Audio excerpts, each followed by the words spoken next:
Ito po ang part-time ko dito, oh. Naghuhugas sa isang restaurant. Yan. Tapos may machine po dito. Ito po yung machine. Papasok dito yung mga naalisan ng dumi, ng mga ano, ganyan.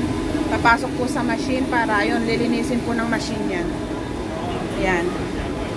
Kaunti pa po yan, mamaya po dadami yan. Kasi break time pa po namin. Kumakain pa po kami ng 5 p.m. break time. Mamaya ano na po yan. Hanggang 10 p.m. po. 11:30 a.m. start hanggang 3:30 p.m. 3:30 p.m. to 5 break time. 5 p.m. to 10 p.m. start na po ulit. Yan po ang akin ano guys. Kaya sorry po kung hindi po ako makasupport, talagang busy po. Babawi na lang po ako at replay na lang din po. Thank you. Ingat po lahat. God bless. Love you all. Bye.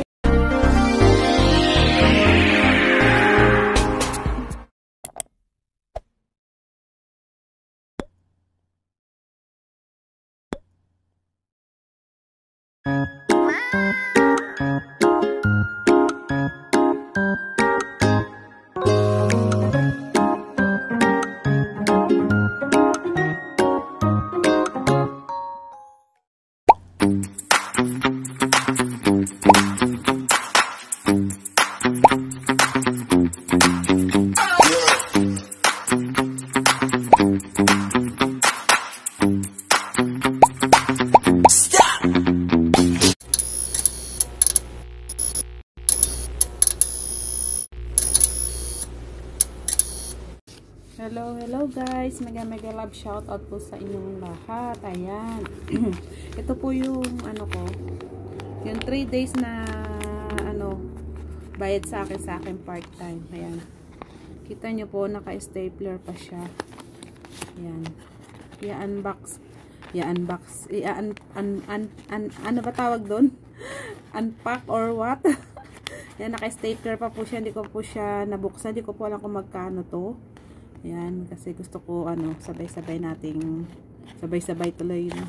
Gusto ko yung makita natin kung magkano ba tong aking pinagpaguran. Ayan. Tantaran. Tingnan po natin kung magkano.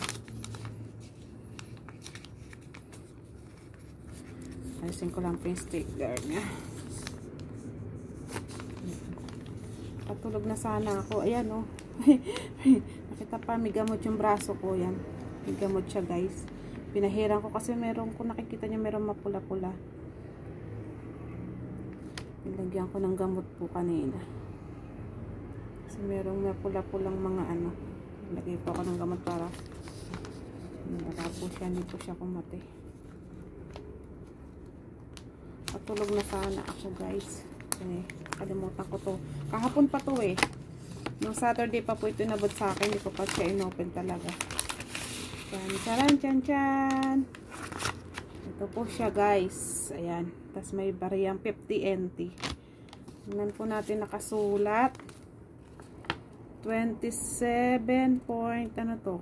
4 or 1? Wala. May tax pa talaga. Grabe din eh. Oh. Tingnan nyo guys. Hindi natin maintindihan kung ano yung sulat dito sa taas. I-ano natin ha. Translate po natin. Teka, kunin ko isang cellphone ko. Ta-translate po natin. Guys, kung kinuha ko pa isang cellphone ko, ita-translate po natin kung ano ibig sabihin nito. Pakita ko po sa inyo. Sana.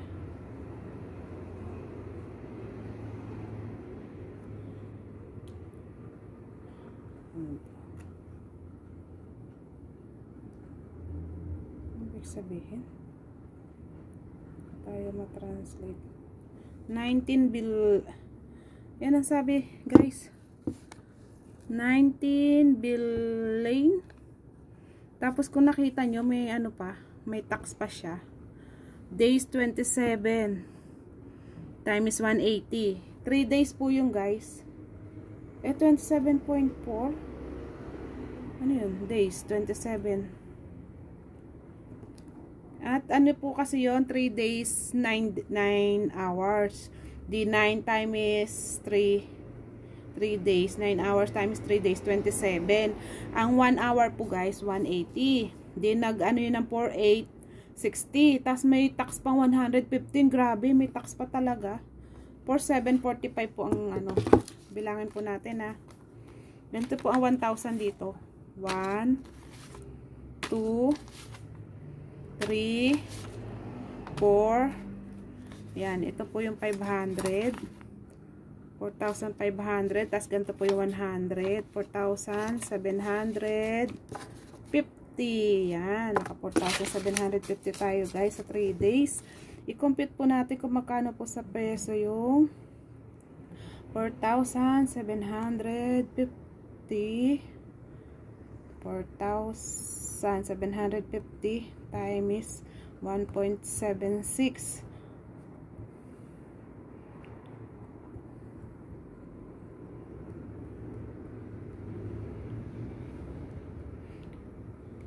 Ayan guys, 8,360. Naka 8,360 po ako sa loob ng 3 araw. Divide po natin sa divided by 3, magkano po yun? Ayan guys, ang lumalabas sa 3 araw, 2,786 po. Sa isang araw. 2,786. Parang baliktad yung ano no, sa video. Hayaan nyo na. Ayan, 2,786 one day. Maganda guys ang mag part-time. Basta meron mapagpa-part-time at safe. Okay lang. Ayun guys, ang kinita ko po 3 days. 3 days na 9 hours. 11:30 AM to 3:30 PM.